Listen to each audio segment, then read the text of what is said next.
Welcome back to another episode of Carnage Unleashed. My name's Wade. I'm here with yours truly, Kev and Clayton. How you guys doing tonight? Hey, doing good. Coming down from a good weekend of fights makes for a long week, but made I hear. Saturday that much more worth it, right? It was a Oh, for fun it was sure. a fun card. It was a fun little card for sure. Oh, absolutely. I was working an event, so I got back for the main card, and I saw some clips of the preliminaries, and there's some good ones, especially on the early prelims. That Jasmine, I saw that it was Yep. like a brutal stoppage. All three of the prelims ended in a submission victory. So lots of Love finishes that. all around. So very, very fun card for sure. Kev, how you doing, my man? I'm doing great, guys. It was a little less of a fight-centric weekend than it usually is for me, but Wade and I were out on the pitch doing our first ever indoor soccer, major league indoor soccer, as it were. So can cross that one off the old bucket list. Hopefully, I haven't heard the official word yet. Hopefully, they bring me back, but it was a great time. I can't wait to review the that's always the nervous part, Clayton, as you probably know, going back and trying to listen for where you can improve and think it's like, oh, I missed something there, or I use that word too many times tonight or whatever, I can't wait to go over tape, but yeah, it was a great time calling a game, the home opener for the Ohio Extreme. It was a battle against the Colorado Bucks, but now I got to focus up because well, we'll talk about it. We'll talk about it in the wrestling minute. I'll let that wait.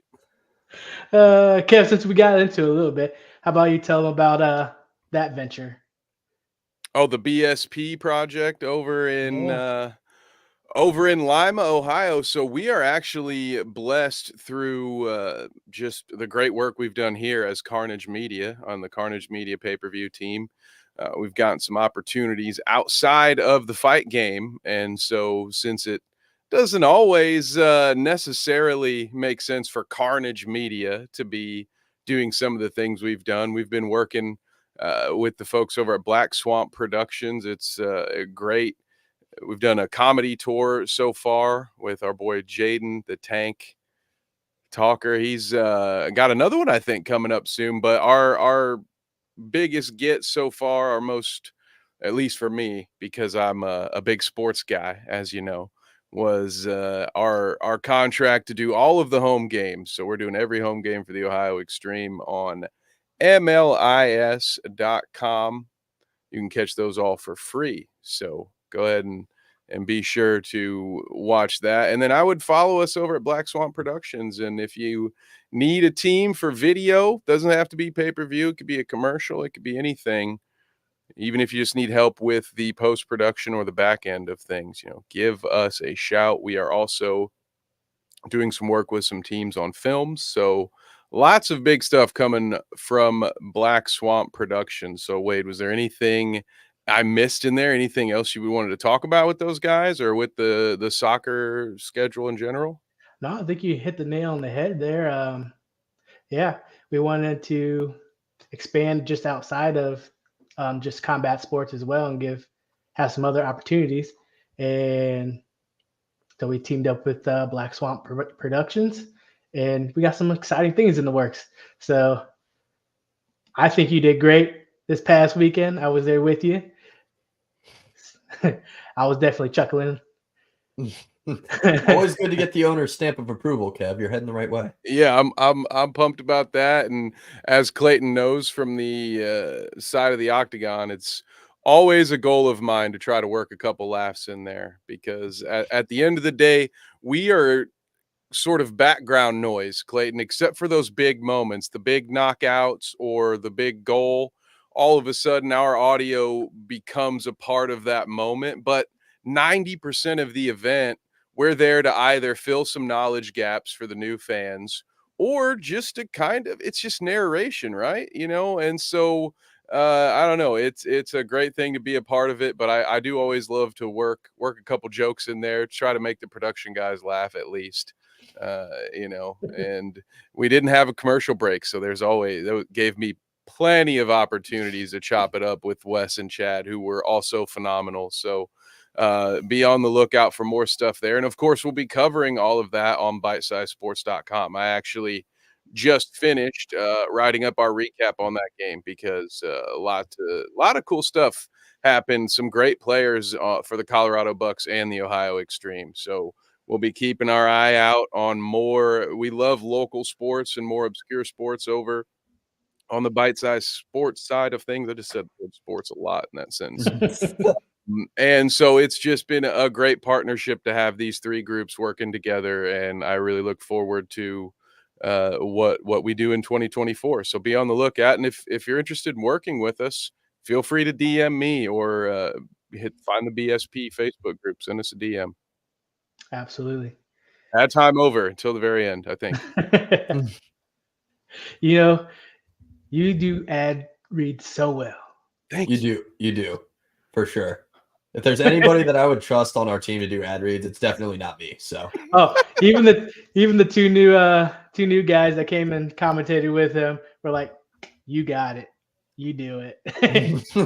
They told me at the end they wanted to take the sheet away to see if I had memorized it yet, because you definitely did, right?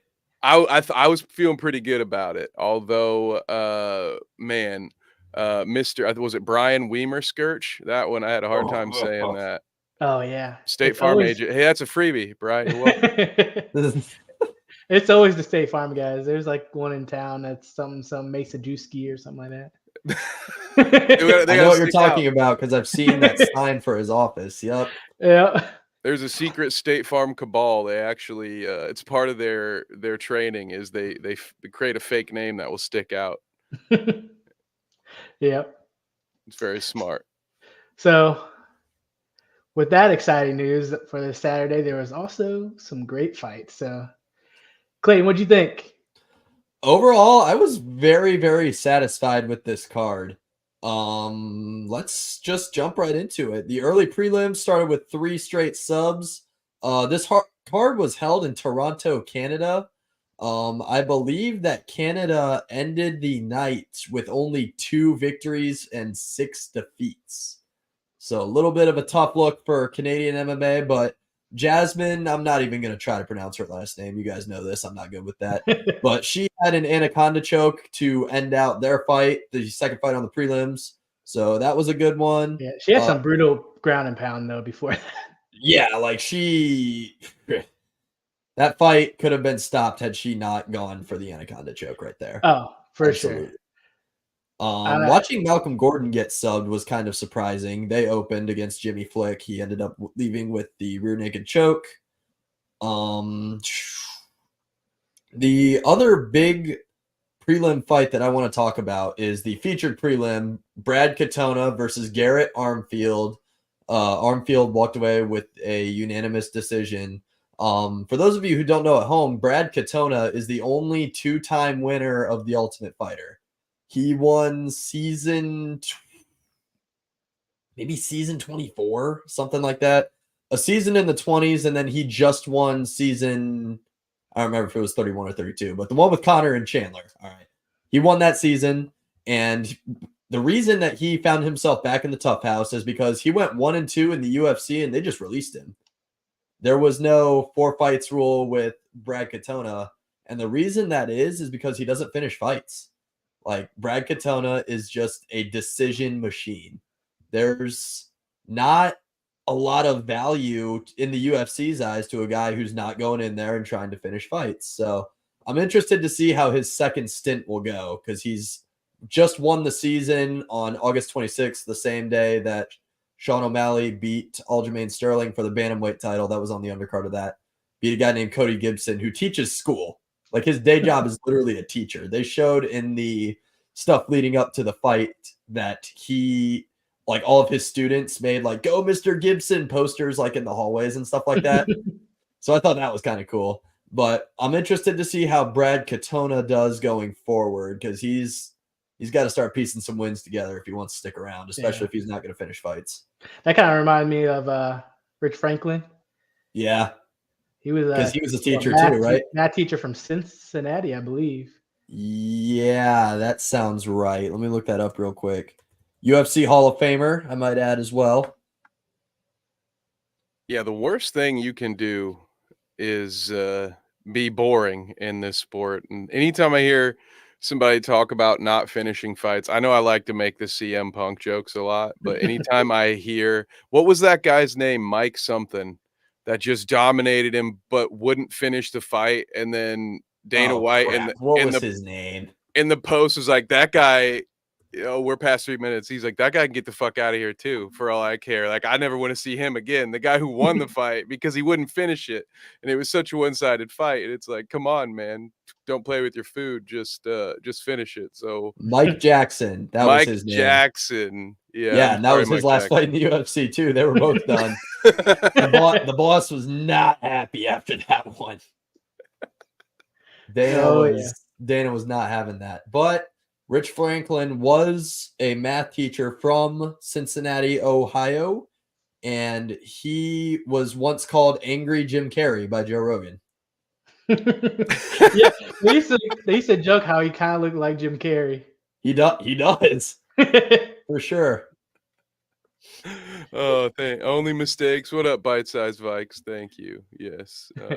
I don't know what that means, but thank you. But moving into the main card, I believe his name is Mavsar Evolev, moved to 18-0. Beat a tough guy in Arnold Allen. The only other UFC loss for Arnold Allen up to this point had been to Max Holloway. Max Holloway kind of kicked the crap out of him. That was the card that I watched in the woods when we were supposed to be camping with ROTC. But had to make sure to get that one in. Chris Curtis and the guy he went against, Mark Andre, whatever. Whatever it is. Yeah, I think they had a fun little fight too. They call Chris Curtis the action man for a reason. Yeah. I thought it was a little bit underwhelming. I thought it was more technical because I thought it was going to be just like all out kind of brawl, but it was a lot more technical. Curtis has had over 40 pro fights though at this point, and he's 36. Yeah, like he might be starting to slow down. I read a really good article one time on Chris Curtis. He was on the regional scene forever, got a finish in the Contender Series, but they didn't sign him. They just didn't want him for whatever reason. Kevin Holland also fought on that card too and won, but they didn't sign him either. But Chris Curtis started bouncing around again on the regional scene, wound up in the PFL. Right, there's a chance to win $1 million. And if you're not going to be in the UFC, the PFL is pretty much the next best thing. And he ended up making the tournament and lost. Ended up losing his fight. He's like eating in the back, and the promoter comes and gets him and is like, "Hey man, something happened. The other middleweight fight fell out. Do you want to come back?" He was like, "Yeah." So he jumped back into the cage, got knocked out, retired, and that was it. But he ended up ending his retirement, got back on the regional scene, got a couple wins, and took a short notice fight on the UFC. And he's been in for 2 years, 3 years, something like that. I think it's about 2 years now. Yeah, and he trains at Extreme Couture with Eric Nixick and Sean Strickland. So, he's in there getting some good training. Ranked middleweight. He was 14 on Saturday. I bet he'll move up a little bit. Yeah. Like I said, Chris Curtis Fight Night, Cincinnati, Ohio. Book it. Book it. We're taking the company card and we're going. Yes, let's do it. Sign me up. But the next fight was probably not what the UFC brass wanted. Neil Magny, the known gatekeeper of the welterweight division, been around forever. He was on The Ultimate Fighter back in the day. Ended up finishing Mike Malott with 15 seconds to go. And people were saying Mike Malott's like the next big thing in Canadian MMA because Canada hasn't really had that superstar since GSP. It was supposed to be Rory McDonald. That just didn't work out, and nobody's really taken the spot. Yeah, that fight, I thought Mike could do it. Like if he would have just kept with them leg kicks, he really hurt Magny in like the end of the second round, I believe. It was just brutal leg kicks, and if he just kept that up and kept that game plan, I think he could have pulled it off. But he kind of like went away with him. Just got away from it. Yeah. Man, that one he messed that one up because I thought after he saw that, going out of the second round, going back into the third, he would just start hammering leg kicks. And he did. landed 22 of them. It's not Yeah. like he only threw like 5 or 6 and was like struggling to land after that. No, he landed 22 of them. I'm just, no, I'm a little disappointed because Canada's a great market for MMA. They've had events all over the country at this point, and they don't have a star. You know, we were, like I said, we were all kind of hoping that Mike Malott could be the guy, and he's not. I know this sucks. It's like, oh yeah, and then it's like, ooh, dang, dropping the ball. But moving into the next one, thriller, man. Yeah. Raquel Pennington versus Bueno Silva. I was surprised, not gonna lie. I was too. I was kind of expecting Bueno Silva to just come in and run her over. Yeah, I thought so. That's not what happened. Nope, not at all. She started getting in them championship rounds, just couldn't handle the stamina. She started fading fast after that third round. Absolutely. And Pennington fought a great fight. Yeah, she did.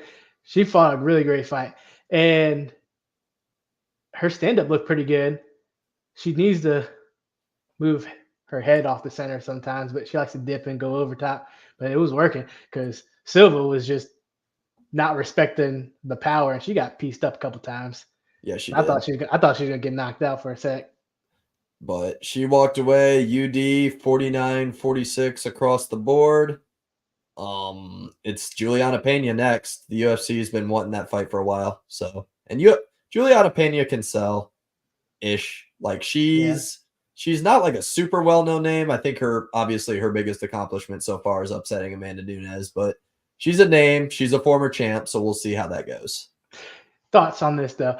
Man, speaking of Amanda Nunes, did you see such a difference in a gap of ability between like Pennington and or not even Pennington, just the rest of this women's bantamweight division versus Nunes? Like Nunes made every single bantamweight look horrible.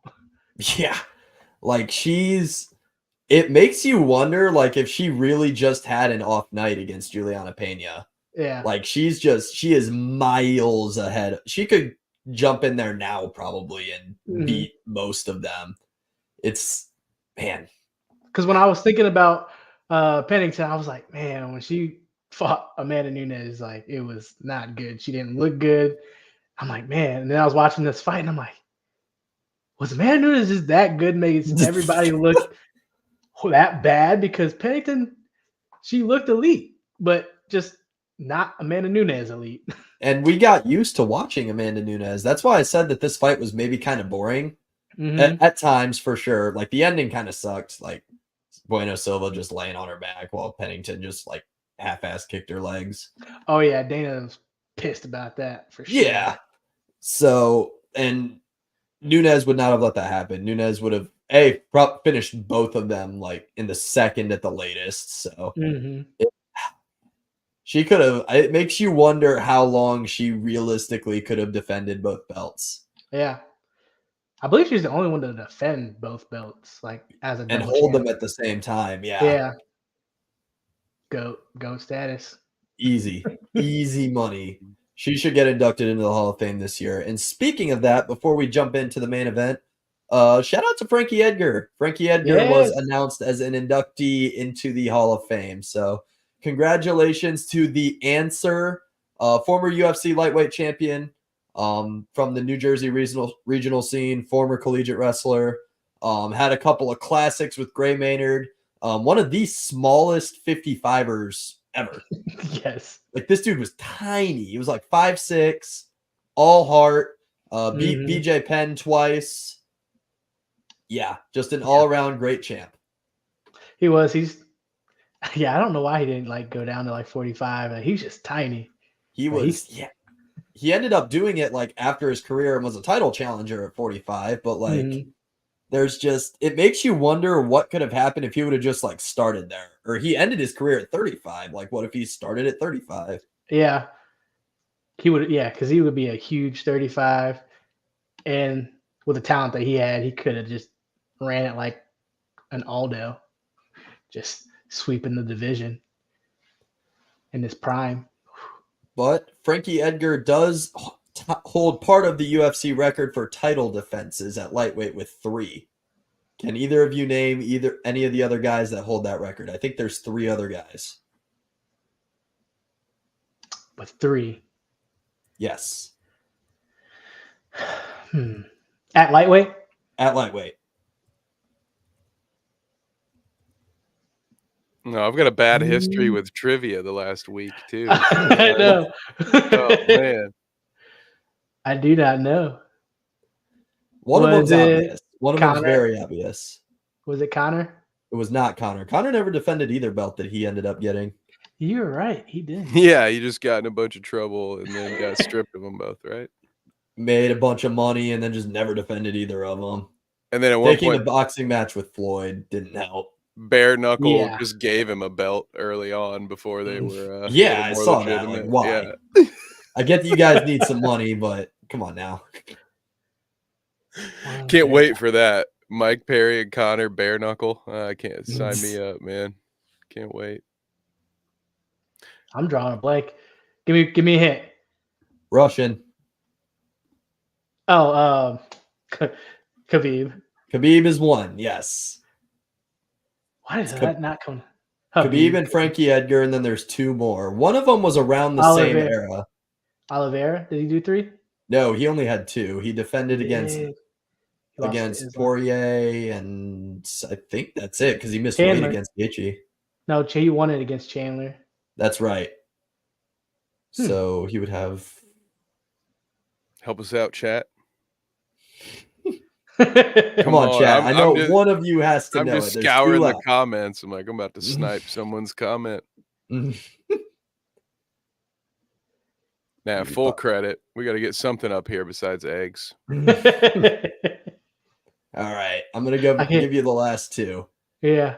Benson Henderson and BJ Penn. See, I was going to say BJ Penn, but I kept thinking he was just at 45. BJ had titles at welterweight and lightweight, I think. Wow, I don't know. I thought he was at 45 for some reason. He did compete at 45. He competed at like 5 or 6 different weight classes. But I didn't know Ben Henderson did that 3 times. Yeah, neither did I until I looked it up earlier today when I saw Edgar held the record, and I was like, oh, who else has it? But that was kind of cool. So shout out. Was that because of Strike? Is that because of Strikeforce? No, WEC. He had it 3 times in the UFC. Dang, I didn't want to say that. he beat Anthony Pettis. Yes. I think he beat RDA. Maybe. I'm looking this up now. This is gonna annoy me if I don't get it. Yeah, holy cow. Benson Henderson just retired a couple. Maybe it was in 2023, I think. Won the belt from Frankie Edgar. Beat Frankie Edgar in the rematch. Faced Nate Diaz. Nate Diaz's only career title challenge was against Benson Henderson, and ended up beating him with a UD. And then the last one, another not so well named anymore, which is kind of a shame, but Gilbert Melendez is his last defense. Wow. I did not know. That was crazy. That's good to know. Now when that guy sitting next to you at B-Dubs is like, well, who'd he defend against? Now y'all know. You're welcome. He didn't he fight against Anthony Pettis and something? It was like karate. That was the one where Pettis jumped off the cage and kicked him in the face. That was in the WEC. Yeah, but then just before he retired, they fought again in like karate or something. And he still lost against Pettis. And then I think he retired shortly after that. Pettis just has his number, man. Yeah. Like that. If you guys need to look up one thing from this podcast, look up Anthony Pettis Showtime kick. Oh, it's worth a YouTube search for sure. I was watching that live and it was just, I was like,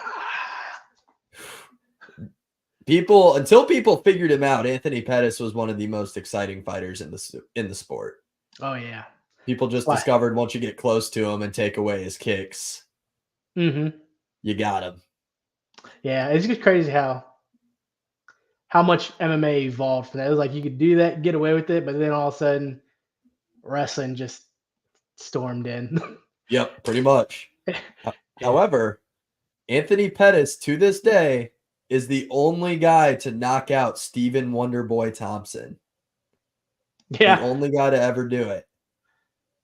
Yep. I think he was talking about that too, and he was talking about how he just didn't remember. He got knocked. He said he was being nice to everybody. He doesn't even remember doing that. Like people were like, "Oh, are you good?" And he's like, "Oh, I'm great. How you doing?" Even blacked out, knocked out, he's still the nicest guy you ever meet. Absolutely. Absolutely. Good old But boy. I think it's time for the main event. Sean Strickland and Dricus du Plessis. Dricus walked away with a split decision. Yeah. Did you have Dracus winning?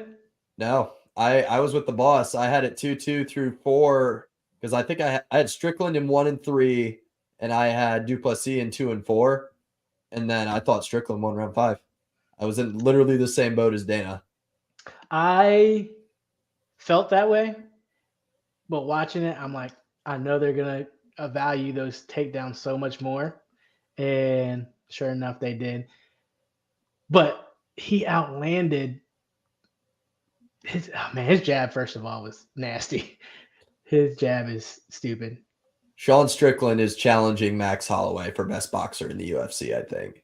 I believe so. Just a master class. People can hate on the Philly shell all they want, but like he makes it work. Mm-hmm. Obviously, he came up just short, but there's a lot of people, including me, who thinks he won that fight. Yeah, solely on numbers, and Dricus only had 2 minutes of control time. Like Sean got up and was able to nullify for the most part. Like really didn't do too much damage with the takedowns. So I don't think there should have been that much value on it. The difference, in my opinion, was the cut over Sean's eye. I think he was bleeding pretty good. I think that was probably the difference maker. And it was just one. It was an overhand. I think it was an overhand right. And just caught him right on that bridge. Man, I thought he had it. I did too. It's tough. You generally easy for me to say, think that there's now in the kayfabe sport of wrestling, they have this thing. It's called the champion's advantage, which just means you can't, if the champion loses by disqualification or count out, the belt stays with the champ. Now, back to the real sport here. Okay, that's not for my wrestling fans. Okay, that's for everybody else. When I think of champion's advantage, it's almost like the baseball equivalent of tie goes to the runner. But I've always just sort of had this unspoken rule in my head that if you're going to take the belt from someone, it has to be a very decided victory. Like the idea that if it's a split decision at all, the belt probably just shouldn't be changing hands because like you should really decidedly beat the champion if you're going to be the new champion, has always been just sort of my personal feeling on it. So with that in mind, I was kind of surprised at the end result. So I think I'm with you guys on this one. Go ahead. I was gonna say I agree because even Dana said it and stuff. He's like I believe like if you're gonna lose by a split decision, like the challenger has to take it. Like it has to be decidingly, and it wasn't. That was a great fight though. Sean said at the presser, he was like, "I'm gonna bleed for you guys," and he did. Gave us one heck of a fight. 2024 off to a great start. But Wade, I'm gonna go to you first. What does the UFC do with Dricus now? I think they're gonna push hard for the Izzy fight. 100%. Izzy for sure. 100%. They do Israel Adesanya and du Plessis in Cape Town, South Africa. Absolutely. There's no reason not to at this point. Africa is a hot commodity for MMA. Dana's been saying for years he wants to get over there. We had 3 African champions at one point at the same time, and they never went over there. So I'm thinking if you're going to do it, you do it now. Like you do it while you for sure have a guy who has a belt. Yep, they have to do it now. Dricus got the belt. If he loses it, it's not going to have as much weight. If they get down to Africa, they have to do it now. It's like the best opportunity, especially business-wise, thinking about it. Got to do it. Exactly. Got to And do you it. Can't do fumble that again. co-main. Yep.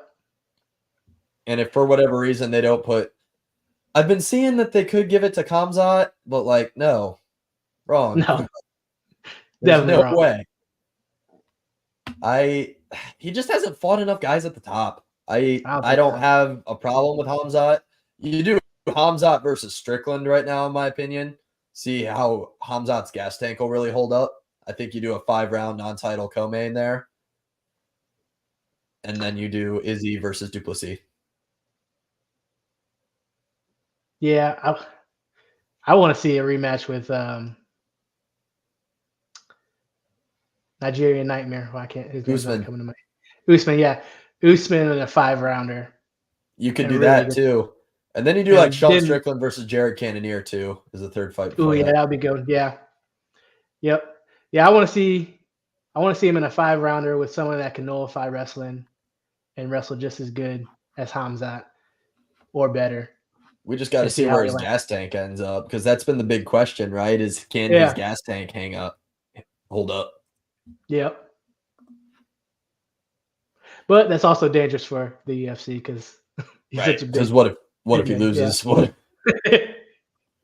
Yep, that's exactly what it is. It's a business, but yet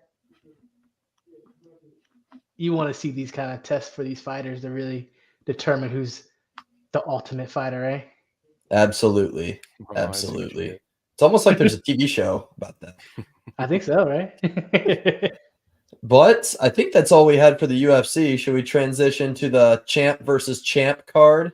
Yeah. So what do you guys think about this? I just recently saw it. The PFL just recently bought Bellator, and we had talked about it before about if they would do like a PFL champs versus Bellator champs, and I don't know if it would be nice, but would it hurt their promotion type deal? And they seem not to think so because that's a thing now. Right. It is in Saudi Arabia. They're throwing enough money over there. I think the Saudis own like a minority stake in the PFL. I think was also kind of I think I heard that somewhere. There.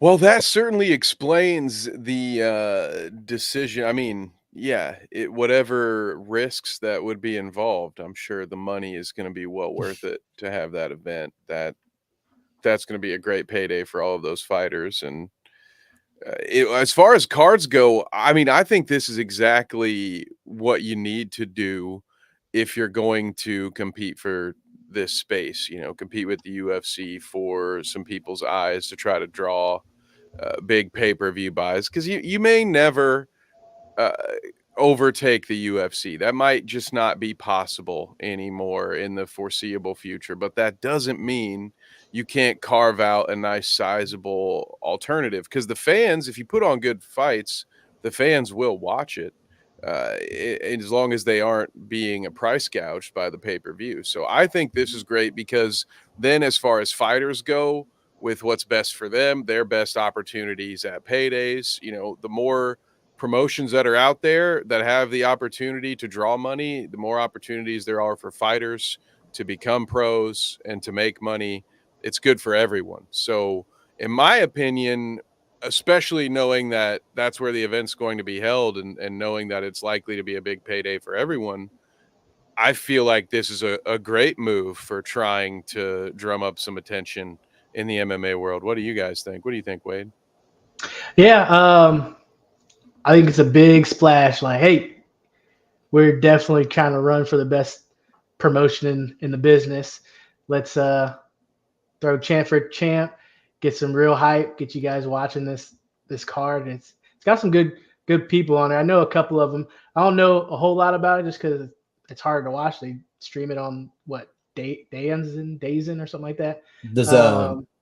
Yeah, there you go. Yeah, you can't tell that's what that's spelling. Yeah, seriously, yeah. What the heck? I know, right? No wonder no one can find the streams. Yeah, facts.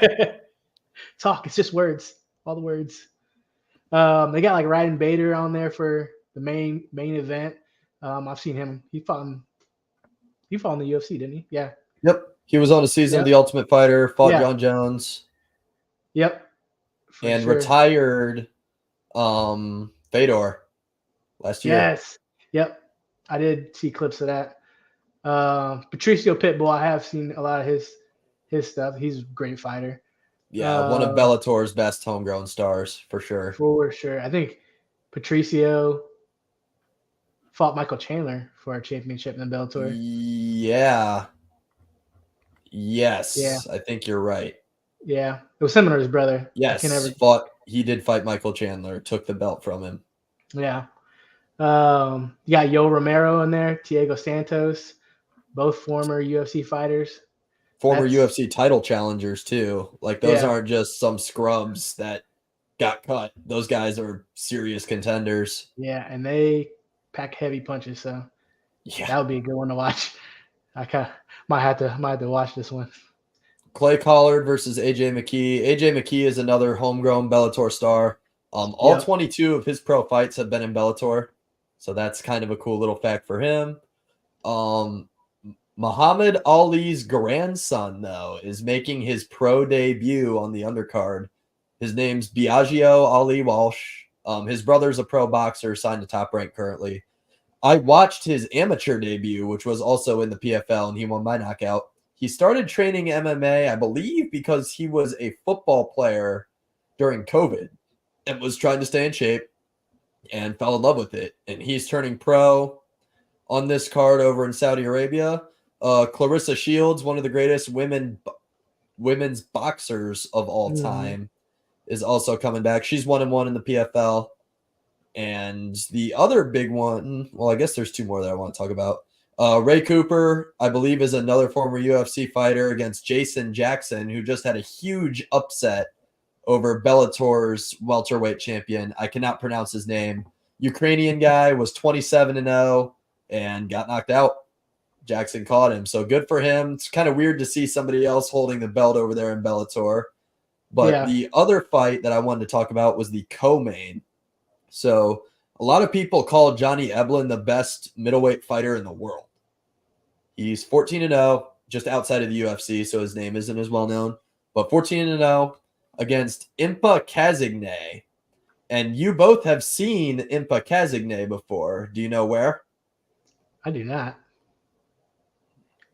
He was on the wrong end of the most viral moment in UFC history when Joaquin Buckley hit that spinning back kick. Oh, that was him? He knocked out Impa Kazigne. Oh yeah, definitely seen that multiple times. Yeah, that's just a tough look, man. That's a hard one to come back from. I know who I'm rooting for. But that was just kind of a fun little tidbit I saw. He jumped over to the PFL. He got released from the UFC, jumped over to the PFL after a little stint on the regional scene and bumped up to light heavyweight, I think is where he competed in their last season, but dropped back down to middleweight to fight Johnny Eblen. So this will be a fun little card. I'm with you guys. You know, there's no reason not to encourage competition. The product, I don't think is quite there yet. I think that the UFC has the better fighters for right now. Yeah. But I'm just ready. I want to see Francis Ngannou get in there first and foremost. I want to see Jake Paul get in there. I don't care. Like, all y'all can hate on me in the comments, whatever. I want to see what he can do. Like, put him in there against some tomato can and let's go have some fun. Like, that's all we need to do. I'd watch it just to root against him, but I also want to see what he can do. Me too. Brings more eyes to the sport. It's a good thing. Jake, to all you haters out there, Jake Paul is a good thing. He is. He's a good thing in combat sports. Agreed. Sports need villains. They do. Especially they need combat villains. They need people to bring eyes. Like, but you gotta be real though. He's very athletic though. He is. He has a high school wrestling base. Grew up like 2 hours away from us over in Westlake, Ohio, just outside of Cleveland. I met a kid who like went to his high school, and they said that like the teachers still talk about the Paul brothers being there. Yeah. Oh, I bet. I mean, I think I've seen some of those vines, and I saw the reports from their neighbors in California. I'm sure the unfortunate teachers who had to teach the two of them will never forget them. I'm sure an audience of 24 fellow classmates was just as much to get them to scream and do all kinds of crazy shit. But I do agree with you, Clayton. It's equated apples and oranges here, but back in my day, before your time, Clayton, the New York Yankees were actually good at baseball a lot, Really? and everybody just wanted to watch them lose. It's Tom Brady might be a better There reason. we go. We love to need to watch someone lose. So although these guys, I can understand the people who might call them imposters or whatever, but I think at this point he's done enough fights to where I'd like to see him fight a little stiffer competition. But I'm with you. More eyes on the sport is a good thing for everybody. So as long as they don't do anything to really embarrass the sport, you would think. But even then, I mean, it's just more people. And then if the undercard's good, that could build someone else's career. I mean, so yeah, I'm all about it. We need more money fights, not less. And someday we will all get that sweet release of watching a Paul brother get his lights knocked out. I know It'll happen. if we're all good and say our prayers and eat our vitamins, we will get that. I know it. You might have seen Logan Paul get his bell rung once or twice. Isn't he into wrestling? Oh yeah. Oh, he's gonna be wrestling this weekend, pal. And he Oh, fought yeah. Floyd Mayweather. That's right. Yeah. That's That right. that fight was so funny. Oh my gosh. Just no skill on his part. No. Oh, Just goodness. slinging the leather. That's all he was doing. That's all he Hoping was you hit. doing. He's But at least better at wrestling than that. I think Yeah. that's everything we have from the MMA side of things. Before we jump so. into the wrestling minute, should we jump into Ruthless Made 6? Yes. So it's fight week, guys. Ruthless Made round 6. This Saturday. Trying to pull it up, see get the times right. Yeah, so doors open at 6 and fight starts at 7. Again, Ruthless Made Promotions, they always bring a really good show. So I got a couple of the fighters. I thought one I'm excited to fight or excited to watch is Callie Fairchild. She was Yes. electrifying last time, so I'm excited to watch her fight again. Fight of the night. Is that a rematch? Right? I believe so. It's Piper, yeah. Yeah, let's Yep. go. Man, I That tell you is. what, those two very skilled for their age. Holy crap. Yeah, fight of the night. I hope they get the bag for fight of the night this time. Yep. A couple more is Brendan Graff versus Gabe Callis. I remember seeing Gabe Callis. Then you got Josh Bales. I think that's John Bales' son. Mhm. Then you got Roy Nip. Then Atlas Jackson. Seen him. He's really good. Another talented youth fighter. Yeah, Very absolutely. talented. He was in the last fight I saw him in. He was Golden Gloves, I believe, and it was a very chippy fight. That was true. so funny. Oh my goodness. Albert Bell, who Kevin and I were commentating that fight with, just lost it watching it all go down. But his opponent was just like trying to grab and wrestle him. I talked to Albert after, and apparently the gym that kid trains at wrestles too. Oh, so it showed. Yeah, seriously. It was like, speaking of Paul brothers, that was like watching the Diaz fight, Yeah, seriously. I'm just going to slip a quick guillotine on you. That So kid I can. That kid was like, "Oh, what am I doing wrong?" You know what you're doing. We see through you. But he's taking on Braden Goldsmith. I haven't seen him before. We got Dominic Zender. He's been on the card before. Yeah. Versus Chris Benjamin. And then we got I don't know. That sounds familiar, but I don't remember. We got Xavier Schaefer versus Victor Vega. Don't think I've seen those two. Great name. Those are the only ones that I know of for sure right now. But we also are going to be doing some free fights. So if you're following our YouTube page, Facebook, whatever, we'll be showing some early prelims. So if you're following us on our socials, Carnage Media PPV on all socials, you'll get to watch some free fights. And if you decide you want to watch the pay-per-view event, we'll have the link there for you to click and continue watching the rest of the show. So I'm excited for this weekend to get back into it. I think first show of the year. Yeah. First show of the year. Ready to jump back in for sure. It's been too long. It's been a long layoff. Layoffs aren't always a good thing. Nope. I'm ready. Yeah. I'm ready to get back into it. Get ringside, watch these fights again. It'll be great. Yeah, and Ruthless Made Promotions, the other thing you can count on, it's a great matchmaking, and the presentation is top notch as well. So the smoke machine will be on, the LEDs will be bright, and the DJ will have to test Eddie about 3 hours before the doors open because they might blow the speakers out at that place. So it's a great environment. If you are in the area, by all means, go buy a ticket and watch it with us. But for those of you who can't travel, it is awfully cold in the Midwest this time of year. As Wade said, you can watch the pay-per-view with us. The free stuff will be right here on either Carnage Media or Bite Size Sports YouTube. And speaking of links you can click on, thank you to StreamYard. And StreamYard is the reason we will all be able to watch those free fights. And if you want to do live streaming and or podcasting from your very own home, just click the link down in the description on our YouTube channel right now, and you'll save money on your first month at StreamYard. Sorry about that, fellas. I just couldn't help myself. We got to pay the bills somehow. I'm just going to say, look at you. You slipping that right in there. Before we move into the Wrestling Minute, I will say, Ruthless Made kind of reminds me of the old Pride days. Like, you know what I mean?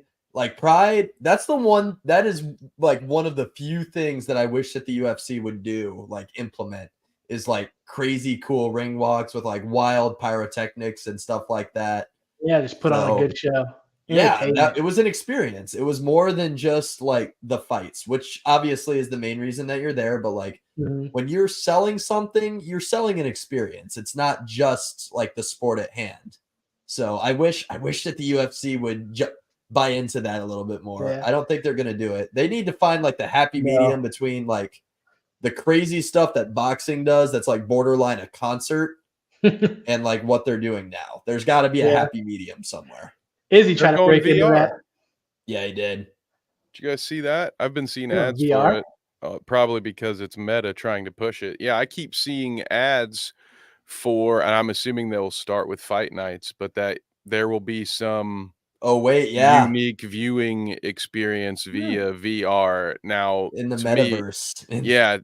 To me personally, I would much rather just watch a well-produced fight in 2 dimensions, as the method that we've been perfecting for about 80 years now. I'd rather go that route, but so they're trying that, and I'm all for progress.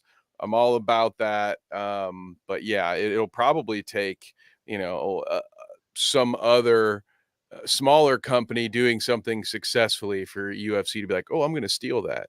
People forget about this, but the XFL, despite its many laughable qualities, is the reason that we have a lot of this Skycam stuff, like the drones that we have in place. The predecessor to that was these side leagues trying to steal attention away from the big guys. So I think that's really where the creativity will come in. But hey, maybe you can watch UFC 300 in the metaverse if you want. I'll be watching it on a big screen, I hope.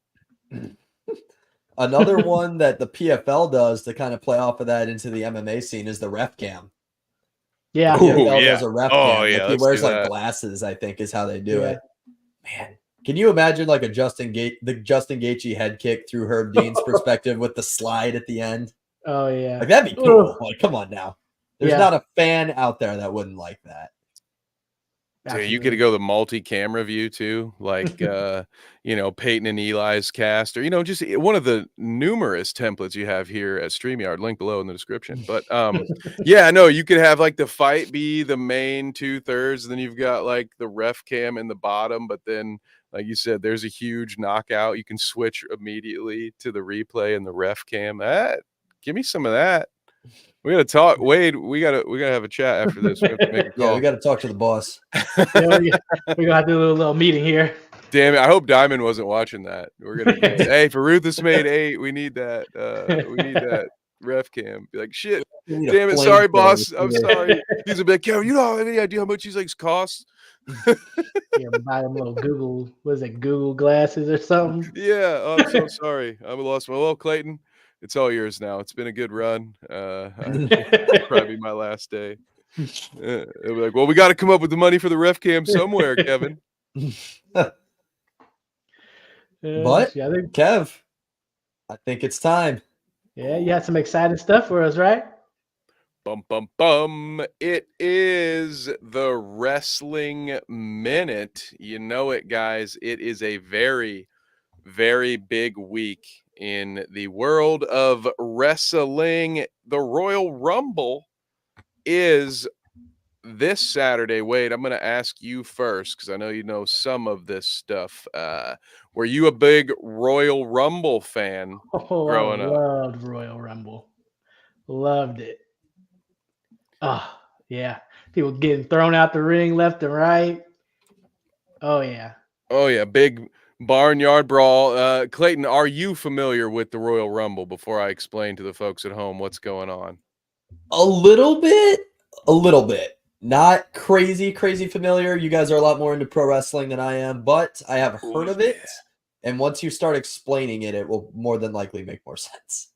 Absolutely. And that is what I offered in the description today, was a casual fan's guide to the Royal Rumble, because now that these things are on Peacock, they're much more accessible. And so you might find yourself with some time to kill on a Saturday evening, and you might want to watch one of what is now 2 Royal Rumble matches, because the women have their own 30-woman Royal Rumble, which we'll talk about here momentarily. But the Royal Rumble is a 30-entrant competition, with the winner getting a guaranteed match at WrestleMania. It's a guaranteed title match at WrestleMania, so likely a main event. And it starts with 2 folks in the ring, and every, I think, 2 or 3 minutes, I can't remember the timer, but every couple of minutes, another competitor enters, and they fight until the 30th man enters, and then it's over the top eliminations only, and both feet have to touch the ground. So we've seen some crazy things. For years, Kofi Kingston had this bit where he'd get thrown out of the ring and land on the announcer's table and jump back in, or land on the guardrail, but his feet didn't touch the ground.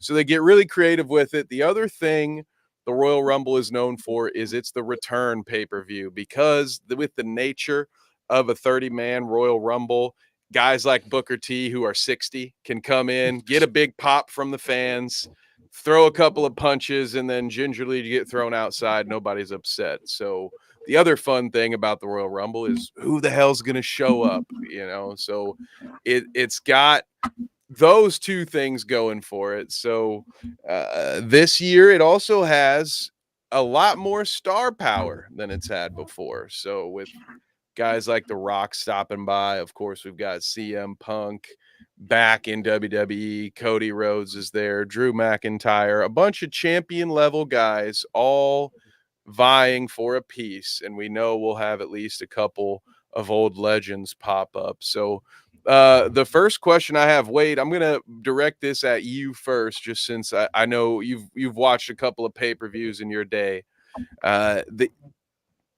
The Royal Rumble now, they have, at least last year, they start the event with the women's 30-woman Royal Rumble. They have whatever other matches they have, and then they end with another 30-man Royal Rumble, which last year, to me, caused some problems because they did the exact same gimmick in both matches. They had someone start in the opening 2 and go all the way to the end. So the question is, do you think it's a good idea for them to have 2 30-man matches in one 4-hour event?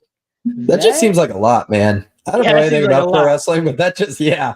That's anytime that you have to get like more than like 3 people together, like this awesome podcast we got going on, it can be kind of a nightmare. So I can't imagine like getting us times 10 together twice in one night and like still getting everything to fit. But I did a little research. Because I knew this thing. I just had to double check myself. Who won the first Royal Rumble? Ooh. 1988, if that helps. Was it Andre the Giant? It was not. That's a good guess, though. He had a Ooh. feud with Andre. Oh. Wait, do you want to take a crack? I was trying to think. The Big Show just keeps coming to my mind, but I don't think that's the Big It's Show. 88. Yeah. Or is it going to be Hulkamania, brother? It is not. That's another good guess, though. Okay. Oh, so dang. Feuded with Man. Andre the Giant. Well, Feuded with Andre the Giant. Had a little thing with Steve Austin, too, in the 90s. Oh, my goodness. It'll make sense once I say it. Yeah, it will. I give up. Yeah, I do, too. None other than the proud American, Hacksaw Jim Duggan. Oh, man, I forgot about him.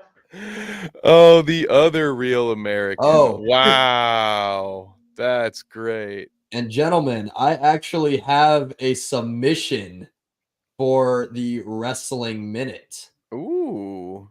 So I don't think you guys saw this. I wanted to surprise you guys. Last weekend was pro wrestling night at the Slater Family Ice Arena, home of the Bowling Green State University Falcons hockey team, of course. And I was working the game. I was announcing, doing like different promotions in between the time, whatever. And it was also a teddy bear toss that night. And the point of this is, Kev, if I sent you a photo on Discord, could you pull it up? Yes, I can. Okay, I'm going to do that real quick. But the purpose of the teddy bear toss is after the team scores a goal, you throw a bunch of teddy bears onto the ice to give away.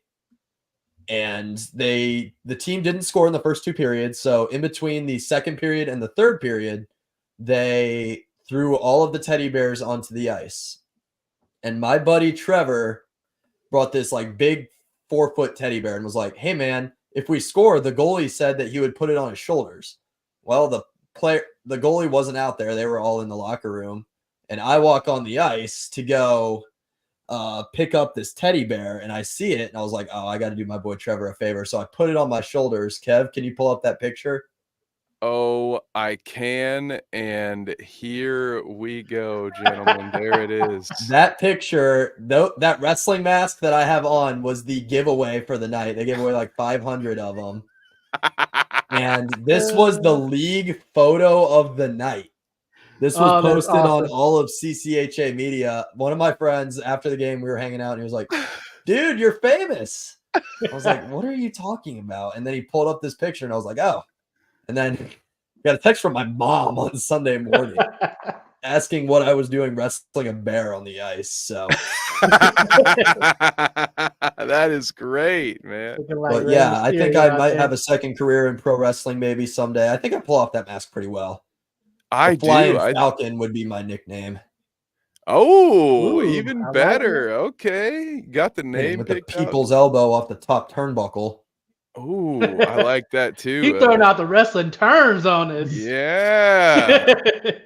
That is phenomenal. I figured you guys would enjoy that, so I wanted to make sure that I brought it up tonight.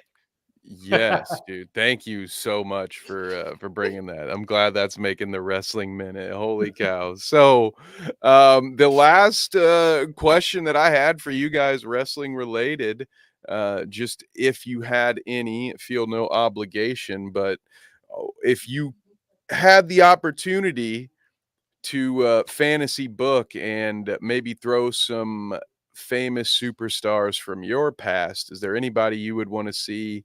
Is there a John Cena? Would you want to see Hulk Hogan? Just recently saved someone from a burning car. All right. So he could probably still get over those top ropes, brother. I know my Wait. choice, Wade. Oh, okay. Heck yeah. Johnny Let me hear- Knoxville. Oh, That's my choice. I want Johnny Knoxville at the Royal Rumble. oh, I okay. take I it like that, that. hey, there you got 29 spots. You know, some wrestling fans would get real mad about that, but I'm not one of them. I fine with it. There's history. He's been involved with WWE before. Wade, what about you? Anybody from now? Funnily enough, as we've seen in previous episodes, there are plenty of guys from back when Wade did watch that still manage to earn paydays. You know, their knees probably don't work the way that they used to, but as long as they don't have to run the ropes for longer than 6 minutes, they still get the job done. So, is there anybody that you'd want to see, Wade? Oh yeah, good old Stone Cold Steve Austin. Oh, okay. You see, you could, and that's one you could just do a little comedy bit with that one too. Much like how, you know, Johnny Knoxville is probably not going to go in there and do a tornado DDT and throw somebody out the ring. Stone Cold could come up with like a 6-pack and just, you know, offer to cheers a couple people and then hit him with the Stone Cold Stunner. And I want him to get on the turnbuckles. Stone Cold Stunner somebody. and then maybe once he runs out of beer, he just hops over the ropes himself. He just like leaves. literally, yeah, that way nobody eliminates him. He's just like, oh fuck it, I need more beer, brother. Oh yeah, I like that. That'll bring the nostalgia back for me. Booker of the Year 2024, Wade Anthony making a pitch. Look out, Tony Khan. Your days are numbered in that department. That'll get you a good rating on Cage Match, Wade. I promise. The wrestling marks get that joke, but that's okay. Anything else, guys? That will do it for me for the Wrestling Minute. Be on the lookout. There's a big Monday Night Raw tonight, last one before pay-per-view, so I'll be keeping an eye out. If anything cool happens, I'll update you guys on a little Wrestling Minute solo video, so go check it out. It's on our Carnage Media YouTube channel. Has its own little podcast, the Wrestling Minute, which features these clips that I pull out from the live stream, but it's also going to have one-offs, stuff that we don't have enough time to cover in my little corner of the podcast, and I wouldn't want to force these two guys to listen to this all night. So we've got our own little place for you. So fire away in the comments if you want to hear more stuff. But that is the Wrestling Minute for this week. Thank you, gentlemen, as always, for entertaining me for a few minutes. Okay. Before we get off, I saw a question. Ooh. Will Max Holloway be too small for Justin Gaethje, or will he be able to take the power? What's your thoughts, Clayton? Max Holloway, I saw a video. I've talked about these guys before. MMA On Point. They do a great job. They're based out of England, and they did a study of who has the best chin pound for pound ever. And they gave it to Max. Max Holloway has never been knocked down. Max Holloway has fought Alexander Volkanovski 3 times. He's fought Dustin Poirier twice. The only guy at featherweight that Conor McGregor did not finish was Max Holloway. So Max Holloway's a tough dude. He's got a great chin. But Justin Gaethje is a monster. Justin Gaethje is the guy that Chuck Norris tells like everyone else to stay away from. The only guy that might be able to beat Justin Gaethje in a karate fight is Chuck Norris, I think. Yeah. Legend has it the boogeyman checks under his bed every night to make sure Justin Gaethje's not there. Yeah, because he's throwing freaking sledgehammers at you. So yeah, man, I just don't know if Max will be able to take the leg kicks. I think his chin will be fine. I'm not really worried about that, but that is a wild fight. I posted on my story with the song "It's a Great Day to Be Alive" in the background when Dana announced that fight. They're stacking the crap out of that card, man. It's just missing a headliner. I'm interested to see who it would be. Yeah, exactly. Max Holloway broke into the UFC when he was 19 years old. He was 4-0. His first fight in the UFC was actually a loss to Dustin Poirier. Mm-hmm. Dustin Poirier got him with a rear naked choke, but Max is an animal, man. He's been around the game forever. He's fought the top guys. He's beat some of the top guys. The only guy that he can't beat at featherweight, I would argue, in the history of the division is Volk. I think he beats anybody else that they put in front of him. So it'll be interesting. I just don't know if anybody, not just Max, but like if anybody can hang with Gaethje's leg kicks. Yeah, his leg kicks are on another level. He's just a wild guy, man. In a sport that's inherently violent, these two dudes like stand out to me as two of the most violent guys in the sport, and definitely deserve to fight for the belt known as the baddest motherfucker in the game. So yeah, very, very excited. Who you got, Wade? What do you think?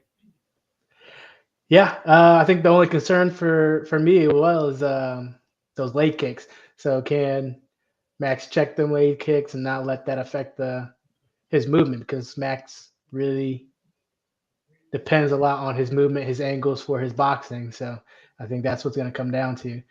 I think it's going to be hard for Justin to land clean shots on him because he moves so well. His movement is probably some of the best footwork in the UFC. So just ask Calvin Kattar, right? Yeah. So them leg kicks are going to come in handy. And if he can, I know it's going to be a guaranteed part of his game plan. So can he execute? That's the question. Exactly. I agree. This is, like I said, UFC 300, you're just missing a main event. Alex Pereira incoming. Heard it here first. But yeah, I think that about wraps it up for us. Kev, for sure. Where can we find you, brother? Oh, you can find me tomorrow night. I'm pulling double duty. You can find me on the Clout Route. It's a shout out episode, shaking things up this weekend or this week, whatever day it is. And then I'll be talking NFL potentially with Bite Size Vikes, who's been in the chat today. Shout out to John. Thank you, John, for hanging out with us. You'll also find me on Bite Size Sports on Thursday night at 9 p.m. talking NBA on the bounce with my co-host Keebler and James. James is the host of the Wednesday night show, Han Shot First on Dweeb, where we're talking Star Wars. I think we got a preview to review. And then, of course, you'll be able to find me this Saturday. But I got enough that I talk about, so I'll let Wade tell you about Saturday night when it's his turn, which would be right now. Wade, where can they find you? Yes, you can find me on Carnage Media PPV, all social media. And as well, this weekend, round 6, Ruthless Made. Stay tuned, follow our pages, like it, and you'll see some great fights this weekend. And then if you want to watch the pay-per-view, you're always welcome. The link will be there. Clayton? Absolutely. Once again, folks, Wapakoneta, Ohio. Come find us for Ruthless Made Promotion 6. But you guys can find me on Instagram and Twitter at cscalina12. Make sure to follow my podcast, the Hot Take Sports Podcast, dropping the greatest hot takes the internet has ever seen at Hot Take Sports 16 on all socials. So go give us a follow. And that is a wrap, right, Wade? So absolutely. Thank you all so much. Here's a quick word from our sponsors over at Dubby. Thank you all so much. We'll see you next week. Sports. Are you looking for an energy boost without the jitters? Let our friends at Dubby Energy help you with their fantastic selection of flavors. Just visit www.dubby.gg and use the code BITESIZESPORTS at checkout for 10% off your order total. Again, that is www.dubby.gg. Code BITESIZESPORTS.